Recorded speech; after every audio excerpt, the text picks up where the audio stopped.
All right, so how's everyone's night going tonight? I was expecting some English words like great or good, but I guess you guys are pretty proficient in Mandarin, so congrats to you guys. For those of you who don't know me, congrats to you, but over the next couple of minutes, I apologize to you already in advance, but my name is Alum, and I like to think of myself as the brown Leonardo DiCaprio, of course with a body and a face like this. On the other hand, my friends like to refer to me more as a walking meme, so I guess I'll settle for Apu from The Simpsons. I have a couple of family members in tonight. I have my mom, dad, and my sister. Here, let's hear for them.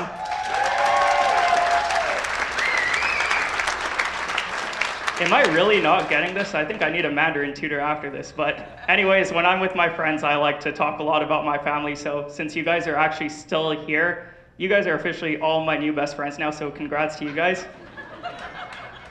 When it came to telling my parents about stand-up, that I was actually going to be performing for the first time live, there were two different reactions.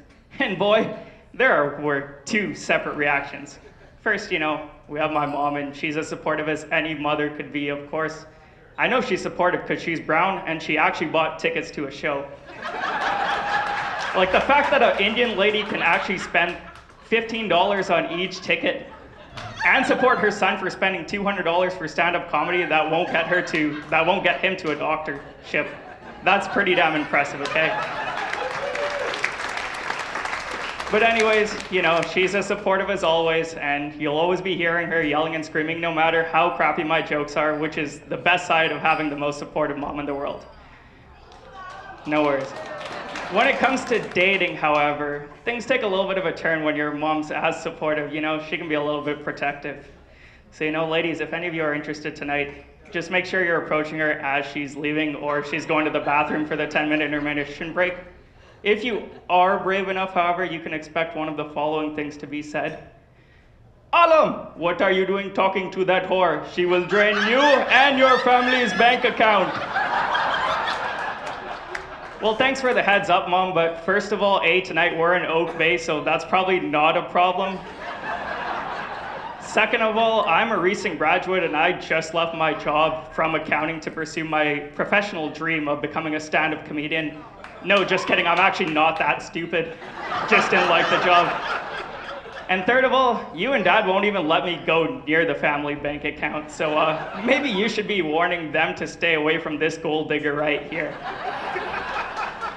After talking to my mom and being so excited about going to stand-up, it came to talking to my dad. And it was a complete different 180 reaction.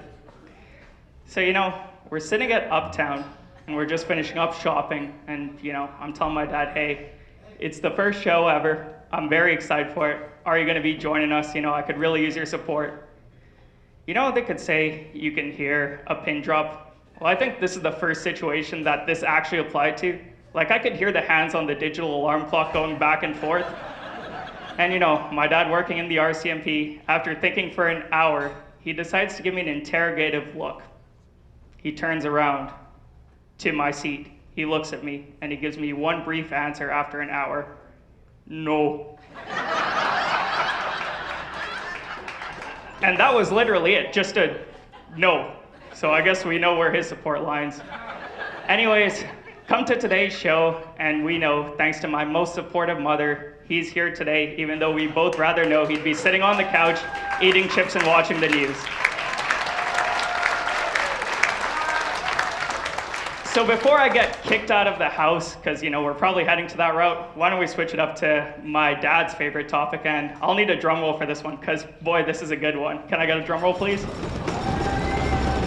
All right, let's switch it up to my dad's favorite topic, which is sisters' ex-boyfriends. Wow, that already works so well. I have two sisters, One's actually here today. We had a gender reveal, because even though somehow that's still a thing, and I have another sister who couldn't make it tonight, but that's all right. Why don't I talk all the shit I can anyway? So, I've seen quite a few ex-boyfriends that have come home, and by that I mean if we were to think of a Subway sandwich, I've seen lots of different meats. And no, don't get me wrong, I haven't seen any of their meats. I was a young kid, so I haven't seen any of that crap. If there's one thing, though, that they all have in common, is that they all wear hats and they look like they're wannabes from the ghettos out of Compton. However, the only thing about that is just the fact that they're about 30, they all live in the suburbs, they all still live with their parents, and they're Indian, so something's just a little bit off there, I must say. I just want to take a minute to appreciate what it would be, however, if there was a brown guy in gangster rap. Like, black rap and gangster rap is absolutely fantastic, so let's just imagine what it would be like if there was an Indian dude in the NWA. Instead of Straight Out of Compton, how about we have Straight Out of 7-Eleven? And instead of the legendary Fuck the Police, how about we have Fuck Your Taxes, cause the accountant is here. Anyways, thank you so much. You guys have all been a great crowd. Anyone who wants to come see me afterwards, feel free to. Just make sure it's not when my mom's around.